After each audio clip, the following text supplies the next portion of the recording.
Sandali muna, kuya. Bakit? Kasi ginaya daw ng kabila. Ang Quizmosa? Huh? Itong si Lorna Tolentino at si Pinuno Lito Lapid ay magkasintahan na. Ha? Yung isa nating kaibigan. Sino? Dahil ginamit na naman ang kanyang pangalan. Si Chinkitan ay nakulong. Ha? Napa-OMG si Miss Karen eh. Oh? Oo eh. Hindi raw siya aware dito sa sinend ko sa kanya. Ito nga si Zanjo Marudo, hindi naman niya pinapakita yung mukha ng anak niya eh. Oh. Not even the name ng baby ni Zanjo at ni Lia Ataide. Oh. Hindi nila minimension. Ha? Ang nakakalokas. Hello mga ka-update, ito po ang inyong mga link. Ito ba si Mama Loy? Ito, Jack Mana. At ito naman po si Papa O. Ano pa nga ba? Ang lagi niyong inihirig sa amin. Ay! Chika mo na! Dali! Ayan na nga, Loy! Ay, naku, ang dami talagang excited na. Para sa inyong Quizmosa. Diba? Diba? Gusto 2 araw na lamang po. October 21 po ito, pagkatapos ng Eat Bulaga. Yeah. Yes, mula Lunes hanggang Sabado po ito. Yun. Samahan niyo naman kami ni Mama Jex, Yes. ni Ton Soriano at ni Kid Yampao para magbigay sa inyo ng aliw at the same time pa-premyo. Yes. Oo, ha? Sandali muna, kuya. Bakit?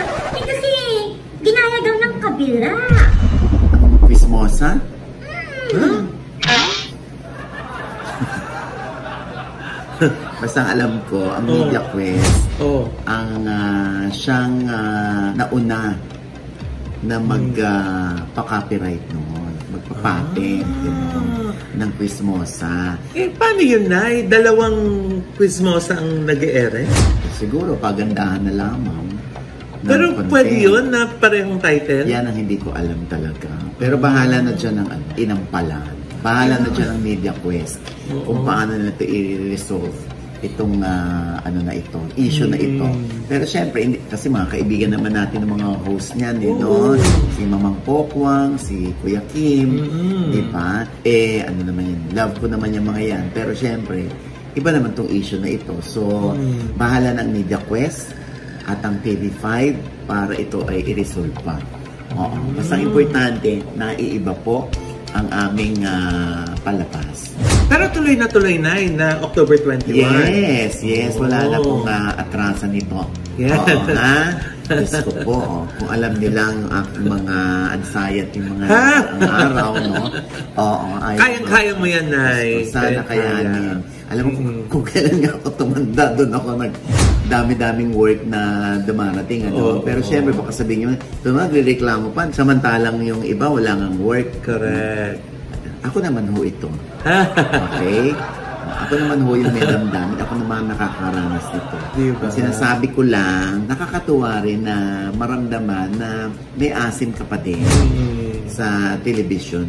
Syempre, ako kontento na rito sa OGDS Showbiz Update.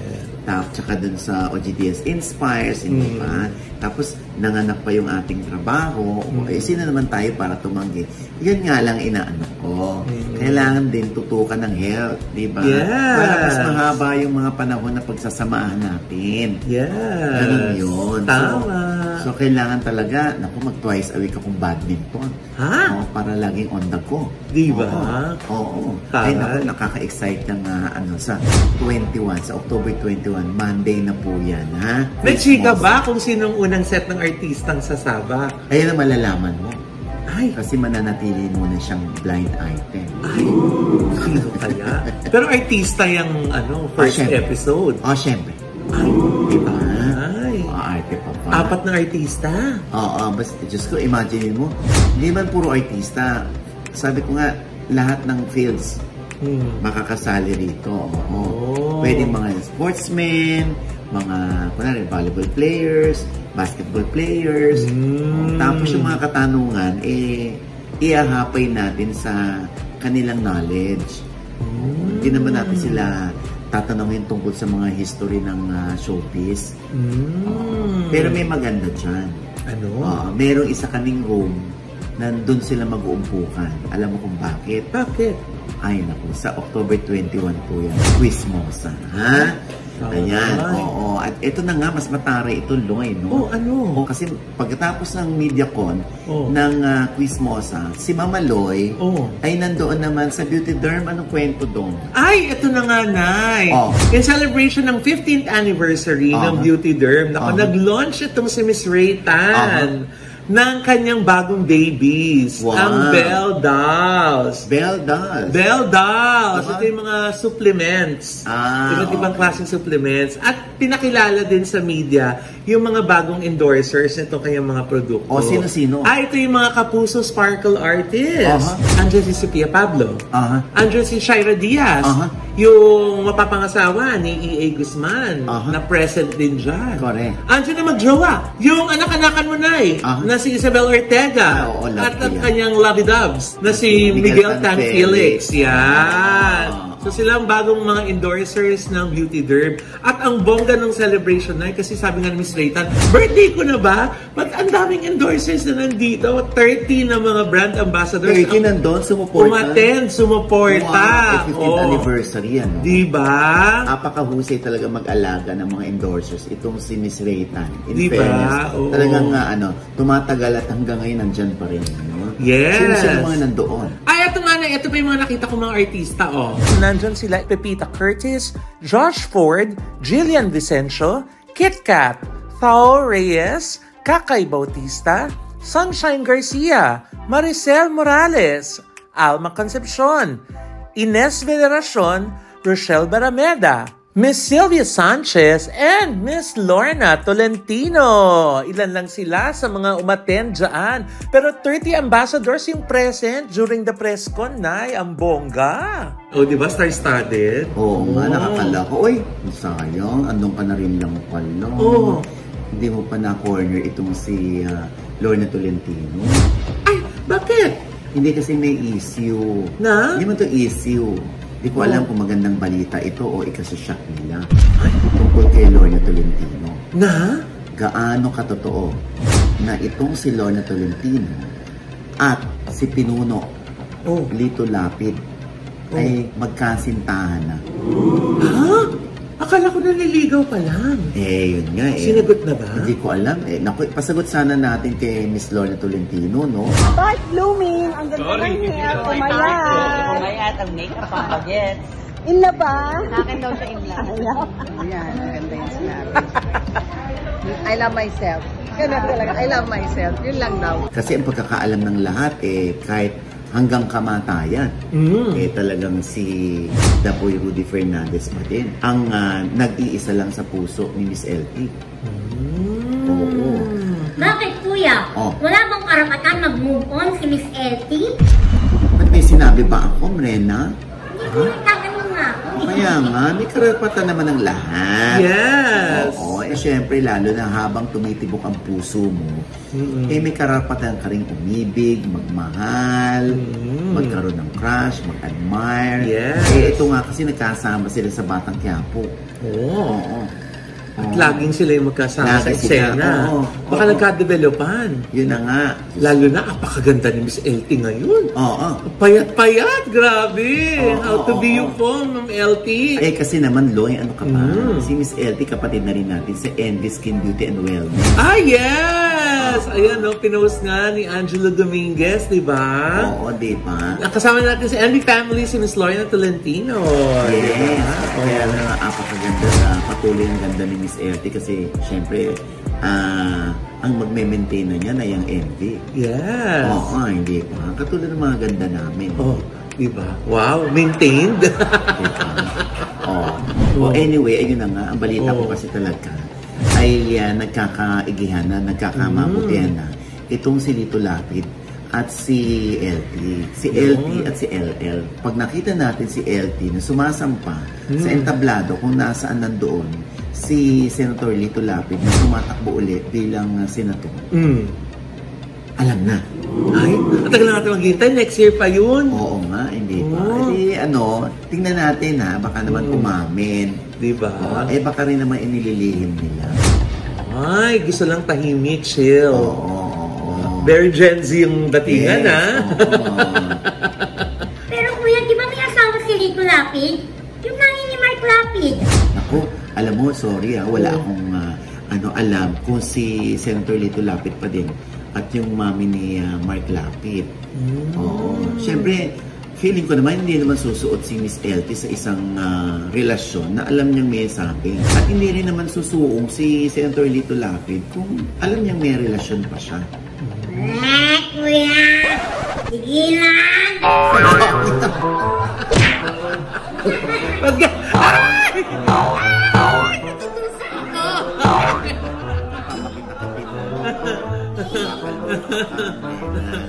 Kaya naantala yung pag-guesting mo sa Batang Quiapo sa mga comments mo Yan Oo Isa lang ang gusto sabihin sa ni Lito Lapid. Ano? Brena! Totoo ba yan? Kasi Brena talaga, anyway, since tinanong na rin naman natin kung totoo ba yan, hintayin natin si Senator Lito Lapid at si Lorne Tolentino na umamin. At ito raw kasi na-develop noon pa sa ang probinsyano tsaka sa Batang Quiapo. Oo. At ito nga, Loy, totoo ba ito? Oo, abay, syempre naman, napipikon yung isa nating kaibigan. Sino? Dahil ginamit na naman ang kanyang pangalan. Sino? Ang kanyang litrato. Sino? Ito na nga, si Chinkitan. Si Chinkitan ay nakulong. Ha? Paano nangyari yun? Ito na nga, nagagamit yung pangalan at brand ni Chinkitan sa isang crypto scam. Kaya mag-ingat daw tayo sa fake news at clickbait. Biktima rin po ako niyan. Lagi-lagi. Ito nga sinabi ni Chinkitan. Sinabi? Wala pa. Sinabi. Ito nga sinabi ni Chinkitan. So, ang sabi niya... Uy, Nay, ito yung sabi. Sorry. Ito nga sinabi niya. Maging maingat sa mga lumalabas na balitang ginagamit ang pangalan ni Chinkitan para sa umano'y crypto investment scam. Isang clickbait ang kumakalat na nag-e-endorso si Chinkitan ng cryptocurrency na nagdodoble raw ng puhunan mula 15,000 hanggang 45,000 agad-agad. Kasama rin sa website na ito ang mga pangalan ng iba pang personalidad tulad ni Karen Davila, Maria Ressa at Ramon Ang na sinasabing sila ay kumita mula sa nasabing scam. Kaya daw huwag magpapapaniwala sa mga ganitong kasinungalingan. Ito ay malinaw na scam at walang kinalaman ang mga nabanggit na public figures sa anumang crypto investment na ito. Mag-ingat at maging mapanuri sa mga impormasyong nakikita online. Yung mga clickbait kasi nila, ginagamit din nila yung mga logo ng GMA News, ABS-CBN para madaling mapaniwala yung mga netizen. Para pag napaniwala agad-agad sila at naging gullible sila, talagang sila yung mag-i-invest. Magwi-withdraw, kunwari first month patutubuin, para lang mag-deposit pa ulit. Magpasok pa ng pera hanggang sa ang ending nangutang ka na at hindi na ibalik yon at mabablock ka na. So itong ganito, ang tawag dito ay Spectra X. Ayan. So sinend sa atin yan ni Chinkitan bilang pruweba na pati si Maria Ressa, meron pang mga ano rin dito. Maria Ressa, pati si Leila de Lima. Diyos ko, huwag kayo magpapapaniwala dyan. Promise. Correct. Kasi kahit naman kami, mga nag-endorso ako ng mga pampapayan, pampakapal ng pubic hair. Talaga ba? Charot lang. Diba? Yung mga ganun. Kung ano, boxers! May mga boxers daw, diba? Ayan, Diyos ko po. Napampalaki daw ng Junjun. Pampalaki daw ng Junjun, Diyos ko. Ako talaga ginawa niyong modelo ng hayop. Diba? Kaya, diba compliment yun? Pwede. Diba? Kaya nga ang GMA News online ay nagkaroon din ng disclaimer at sinabi nilang hindi sila ito at isang fake news itong paggamit ng kanilang logo. Kaya winawarningan nila ang publiko sa mga fake articles. Titingnan nyo kasi rin yung kung ilan ang bilang ng followers. Kasi, di ba, merong mga gumagamit ng mga logo ng mga networks, mga TV networks, pero alam mong sila lang may gawa nun kasi walang following, walang minsan number of kahit followers. Yung mga artista na ng isang araw lang, may nag-add sa akin, ha, artista, ina-add ako. Tapos nung kinilik ko, nakita ko, 7 followers. Ha? See? Totoo ba yun? Diba? Kaya ako, mag-iingat po tayo dyan, ha? Maging si Karen Davila at si Doktora Lisa Ong, yung may bahay ni tumatakbong senador na si Doc Willie Ong, tinimbrihan ko din. Kasi ginagamit siya sa isang ad. Oo, kaya tinatanong ko kung siya ba'y aware doon na kasi boses na boses niya yung ginamit. Oo, nakakaloka ito ng taon, ano? Napa-OMG si Miss Karen eh. Oo eh. Hindi raw siya aware dito sa sinend ko sa kanya at yon daw ay a-actionan nila. Oo. At tinanong ko nga, boses mo talaga yung narinig namin, pero boses mo ba yon? At ang sinabi ni Karen ay hindi, dear. AI. Yan yung mga tinatawag na deepfake. Di ba na? Yung talagang plakadong-plakado na, mukha pati boses. Oo, nakakaloka. Yung nga kay Karen Davila, nagbebenta ng sleeping pills. Ayan na, yan po yung mga fake, ha? Tsaka kung gusto niya rin po i-verify, checkin niyo rin po yung mga social media accounts ng mga sinasabi nilang endorsers nila. Kasi for sure po, makikita niyo po yun din sa mga Instagram nila na pinopromote nila yun, di ba? Sa mga Facebook nila, dahil imposibleng wala kahit isang post. Correct. Pag wala po doon, naku, magduda na po kayo. Ito nga si Zanjo Marudo, hindi naman niya pinapakita yung yung mukha ng anak niya eh.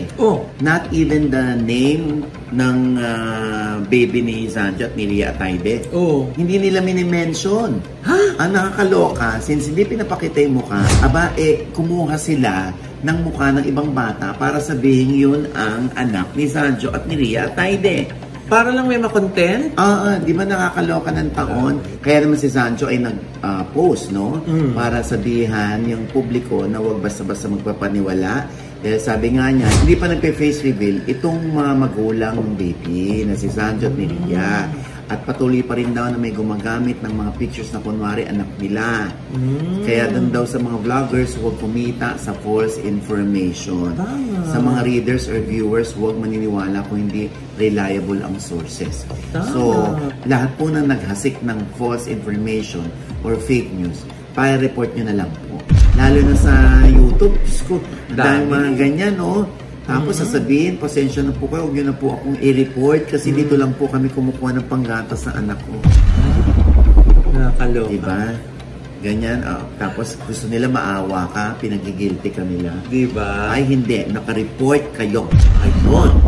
At saka yun din ulit na diba? Kung totoong meron ng litrato yung bata, andun lang yan sigurado sa IG account ng mga magulang. Correct. Diba?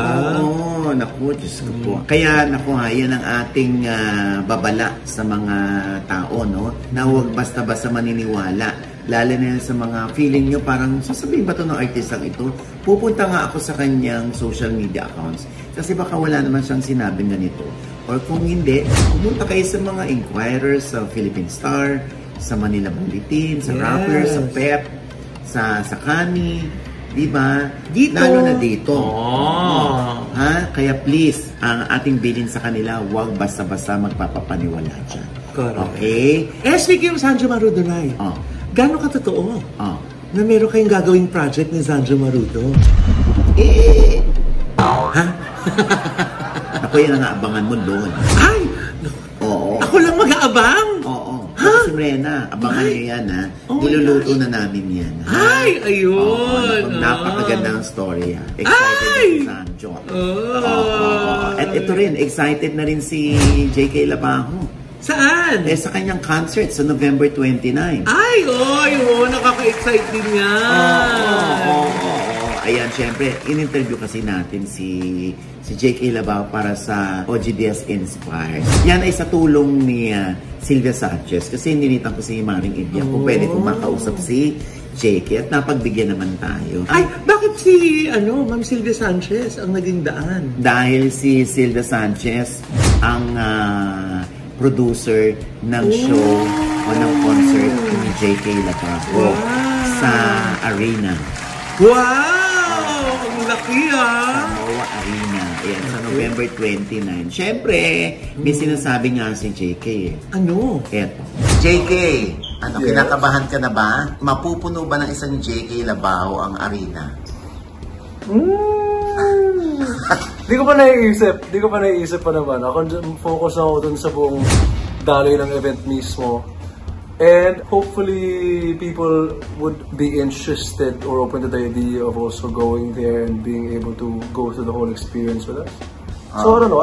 Ako naman, I'm confident as well at the same time with the people that's there to help out with the whole concert as well. May management, UMG, tapos sinatitibig sa Nathan Studios, and all of these different talents that are involved in the whole creation process. Feeling ko kakabahan ako pag malapit na yung concert. Mas doon na bubuhos lahat ng kaba. Okay. Dito ba sa concert, mapapapu na ka? Kahit hindi nga sa concert, mapapapu. Pero definitely sa concert. Di ba, pag may bata ka, di mo, wag yun.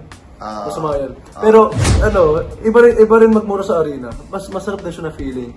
And dapat sabayan ako ng crowd. Wala bang request na papapanoorin ko sana yung mga anak ko, kaya lang baka marinig nila yung mura ni JK. Hindi mo pwede mag-adjust si JK? Pwede naman. I'm not sure lang about the age bracket as well, kasi it's not just the show in and of itself, but it's the arena has its own sets of rules as well. And then yung oras din ng show, madaming aspect involved. So it's not necessarily just about the fact na because like mayroon akong song na may mura.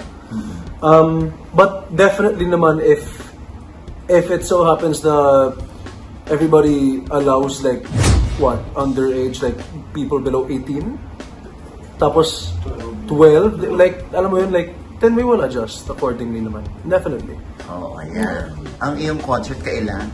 November 29 sa SMO Arena, around 7 PM siguro yun, Juan Carlos Live. So, ayun. The tickets naman, you can get them at SM Tickets.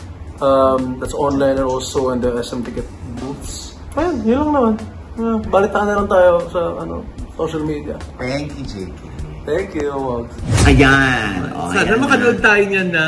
Available yan sa Ticketnet. Okay? And with that, mga kaibigan, ito po ang inyong mga lingkod. Ito pa si Mama Loy, yung mga nanonood po sa atin na hindi pa namin subscriber. Please subscribe now na. Click nyo lang po yung subscribe button na nandiyan sa ibaba. At kung naibigay po yung aming episode nga na pero kayong komento sa lahat namin chika, comment below, click the like button at huwag kalimutang i-click ang notification bell. Dahil pag kinlik niya kayong unang-una man-notify na meron kaming latest update. At syempre pa, ang kanya-kanya naming channel. Yes, sana manood at mag-subscribe po kayo sa channel ko. That's Mama Loy, M-A-M-A-L-O-I. At nandyan pa rin at nakapost ang aming pong trip kay Padre Pio. Yes, nag-Padre Pio kami. Sobra nakaka-bless. At tuwang-tuwa si Nanay. Grabe yung happiness si Nanay. 5 beses po kaming pumila para lang makabalik-balik doon kay Padre Pio. Kasi sayang, no? Hindi naman nating kapitbahay yun. Yes. Kaya gusto bumalik-balik ako.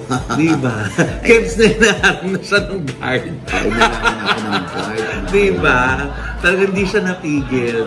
Sobrang po talaga nakaka-bless. At para mapanood niyo po yung experience yan, nasa vlog ko po yan. And of course, thank you so much Dr. JC Solis of Gorgeous Smile Dental Clinic para sa aming gorgeous na ngiti. And Dr. Jessica D for our eyewear po, ang Ideal Vision. Ayan po ang Ideal Vision. Yeah! Na may 180 plus branches nationwide. Yeah. At saka ang bongga, talagang Ideal Vision sa airport. Sa mga airport, talagang ang lalaki ng mga ano nila doon. Signages pati sa aeroplano, mismo sa seat, di ba? Ang bongga ng Ideal Vision. At syempre guys, salamat dito po sa Nori Tempura. Nakatikman niyo po, available na po sa Shopee. Yeah. Ang Nori chips, seaweed chips na. Yung seaweeds, ginawa nilang chips. Ang lutong. Hindi ko pa natitikman, pero maraming salamat. Yes! 3 flavors po yan. Original, spicy, at saka cheesy sour cream. Available po sa Shopee. Thank you! Hindi pero siya, gumagano. Meron din kasi siya. Makakalabubo. Kuya! Anyway, ayan, syempre Mena. Hello mga ka-update! Pag-follow naman po ng aking FB page, Ate Morena po, M-R-E-N-A. Yes! Ayan, at syempre pa, ang aking panayam pa rin kay Lovie po. Ay, oh. Babalik ba si Mokang sa Batang Quiapo? Diba? Ano babalik nun, kuya? Ipatay na siya doon. Oo nga. Darling, pag teleserye marami nagaganap, pwede may kakambal siya. Ay, Oo. Pwede rin na, may kamukha lang siya. ay. Oo. Mga ganyan. Tapos ibay lang yung mukha. Oo. Siyempre, alam mo naman ang Batang Quiapo. Di ba? Oo. Basta humaba yung Batang Quiapo at merong demand o may clamor doon sa artista. Makakabalik yan. Pero, di ba? Who knows? Ay, nose. Usapang nose na naman. Who eyes? Diba? Yan po ay palabas na sa OGDS Inspires. Ayan. Yes. At syempre pa maraming salamat sa Headway Vera Salon. Nail cocktails. Nail Cocktails. Maraming Yes. salamat sa inyo. Syempre ang Coco Pandan. Yan. Alam mo, bili-bili ng bigas na sa mga palengke ngayon. Coco Pandan basta nandun sa ilalim yung XTN Mutya Rice Meal. Yun, ha? Yun ang original Coco Pandan. Tsaka ganyan yung packaging, oh. Oo, Yan. diba? Yung amoy pandan, lalo na pag naluto, lasang pandan. Yes. Oo, ha? Ayan, magkita-kits tayo. Naku, sold out na po ang tickets ng J Heart Music at Wow. Era Covers na gaganapin sa October 25 sa District 1 BGC. Ayun. Yan, ha? Oo. 9 p.m. Kita-kits! See you there! Ha? Ay, nakakatuwa naman sa bawat baba ni Sam Versosa, pinapalabas yung aking panayam sa kanya. Ay. Sa Maynila, di ba tatakbo siyang mayor ng Manila? Ang dami nga na yung natutuwa dun sa interview mo kasi mas nakilala na si SB. Oo, di ba? Na, ay, valedictorian pala siya. At sumali ng Battle of the Brains. Champion. Oo. Di ba? Ang Oo. galing. At saka hindi kurakot. Di ba? Oo. Oo. At saka tinutupad na yung mga pangako, hindi pa nakaupo. Oo. At saka hindi nakikipag-away. Ha? Di ba? At syempre pa, ito pa rin po ang inyong lingkod, Papa Osin Oji Diaz, ang lagi nagsasabi at nagpapaalala sa inyo na sa tuwing gigising po tayo tuwing umaga, huwag na huwag po tayong makakalimot ha, na magpasalamat sa Panginoon dahil tayo kanyang ginising. Ibig sabihin, may mission pa rin po tayo sa buhay. Sabay sabing, every gising is a blessing! At ano pa nga bang lagi nyo inihirit sa amin? Ichika mo na! Dali! Naku, si Brenay, nahanap na ni Pinuno, Nay. Oo nga. Talaga ba, Nanay Loy? Ha? Kuya, bilang. Ginagawa mo yung Parang di lang siya mukhang labubo. Parang kung may boses yung labubo, ganyan.